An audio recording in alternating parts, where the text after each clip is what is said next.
लिएको र आफूलाई तथा नाम भनेको भनेर आरोप लगाएपछि आभा शर्माले आफ्नो मुख खोलेकी छन्।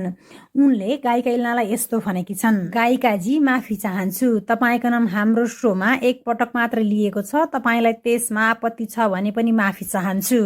इएक्सलाई शोमा बोलाए पनि तपाईँको कुरा भएको छैन, त्यसमा पनि तपाईँलाई चित्त दुखेको भए माफी पाऊँ। गेस्ट र होस्टको बीचमा कुनै प्लान हुँदैन, पडकास्ट गर्दा तपाईँको गीत चलाइदिने जिम्मा मेरो हुँदैन। फ्लोमा कुरा हुँदा गेस्टले केही कुरा निकाल्ने भए पनि नाम नलिकन त्यसमा पनि मै माफी चाहन्छु।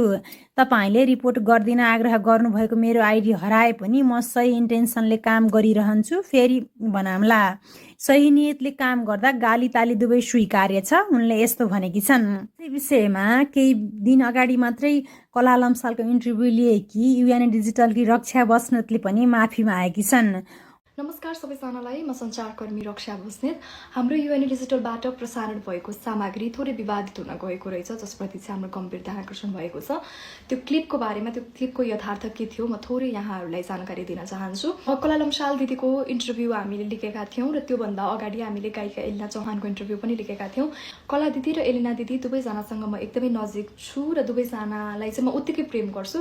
र रह्यो त्यो इन्टरभ्यूको कुरा चाहिँ के थियो भने, हामीले हरेक गेस्टलाई, कोही पनि गेस्ट हाम्रोमा आउनु हुँदाखेरि हामीले चाहिँ कन्ट्रोभर्सी क्रिएट गरौँ भन्ने चाहिँ मेरो चाहिँ एथिक्स हुँदैन। मेरो पत्रकारिताको धर्मले मलाई कन्ट्रोभर्सी क्रिएट गरौँ भन्ने चाहिँ म त्यसमा मान्यता राख्ने मान्छे होइन। म कसैको व्यक्तिगत कुराहरू थाहा पाएँ भने त्यो सोध्ने मान्छे पनि होइन।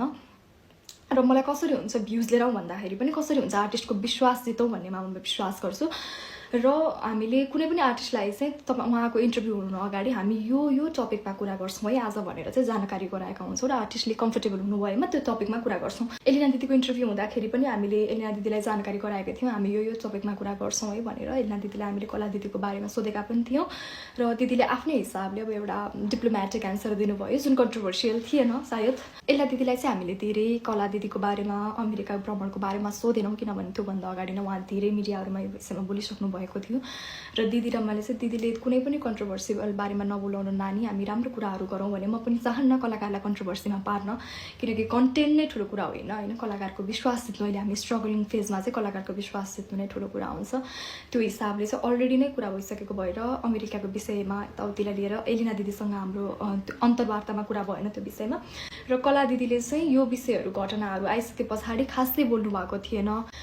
र त्यसपछि चाहिँ हामीले कला दिदीलाई भनेका थियौँ, दिदी थोरै त्यो घटनाहरूको बारेमा पनि सोध्छौँ, तपाईँले मिलाएर एन्सर दिनु होला, तपाईँलाई केही समस्या त हुँदैन भनेर हामीले सोधेर अनुमति लिएर नै सोधेका थियौँ जति प्रश्नहरू त्यहाँ गरिएको थियो। त्यसै क्रममा दिदीलाई भनेको थियौँ हामीले अमेरिकाको घटनाहरू पनि सोध्छौँ, थोरै एलिना दिदीको बारेमा पनि सोध्छौँ भनेर। अनि प्रश्न स्टार्ट हुनुभन्दा अगाडि जुन क्लिप बाहिरिएको छ त्योभन्दा अगाडि मैले एलिना दिदीको बारेमा कला दिदीलाई सोधेको छैन, मैले चाहिँ अमेरिकाको घटनाको बारेमा सोधेको थिएँ। साँच्चीकै विदेशमा आयोजकहरूले यस्तै पीडा दिन्छन् त, कलाकारहरूलाई यस्तै व्यवहार गर्छन् त होइन।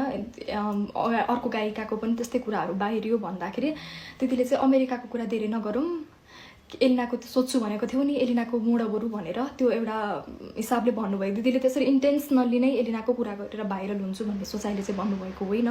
त्यो चाहिँ अब भन्दाखेरि अब सायद म बहिनी म दुवैजना, मैले भने दुवैजनासँग नजिक भएको एउटा सामिप्यता हिसाबले पनि भन्नुभयो होला। बहिनी अर्को कुरा, अर्को टपिक मोड न भन्दाखेरि चाहिँ एलिनाको टपिक कुरा मोड न भन्न गयो होला सायद होइन। अब त्यो क्लिप चाहिँ उहाँले यो अफलाइनै भन्नुभएको थियो, तर त्यो धेरैजनाले चाहिँ मलाई मेरो पर्सनल मेसेजमा आएर चाहिँ तपाईँहरूकोमा अफलाइन बोलेका कुराहरू पनि हालिदिनु हुँदो रहेछ भन्ने कुराहरू पनि गरिरहनु भएको छ। त्यो चाहिँ अफलाइन क्लिप चाहिँ खासमा थिएन। त्यो चाहिँ कस्तो थियो भने, हामी रेकर्ड स्टार्ट भइसक्यो, मैले कला दिदीलाई प्रश्न गरिरहेको छु र प्रश्नकै बिचमा उहाँले थोरै केही एन्सर दिनुभयो, अमेरिका भ्रमणको बारेमा थोरै एन्सर दिनुभयो र त्यही बिचमा बोल्नुभएका कुरा थियो।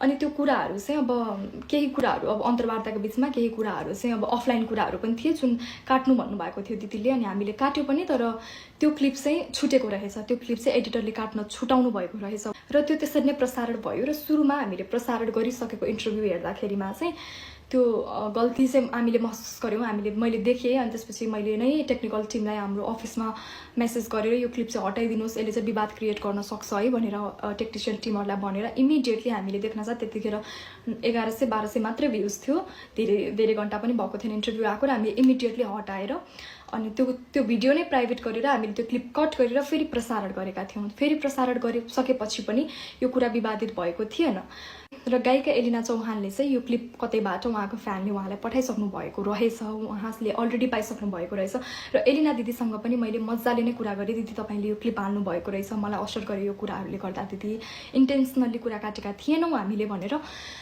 र दिदीले भन्नुभयो अनुसार यो क्लिप दिदीलाई कोही फ्यानले पठाउनु भयो। दिदीले जुन दिन हामीले इन्टरभ्यू प्राइभेट गरेका थियौँ 1 साता अगाडि, अहिले रिअपलोड गर्नुभन्दा अगाडि, त्यतिखेर नै दिदीले हेरिसक्नु भएको थियो र दिदीले इग्नोर गर्नुभएको थियो र अहिले सिक्रीवाला कुराहरू बाहिर आइसके पछाडि चाहिँ एलिना दिदीले त्यो क्लिप बाहिर गर्नुभएको रहेछ, जसको प्रत्यक्ष अप्रत्यक्ष असर हामी युएनए डिजिटललाई पनि पर्न गएको छ।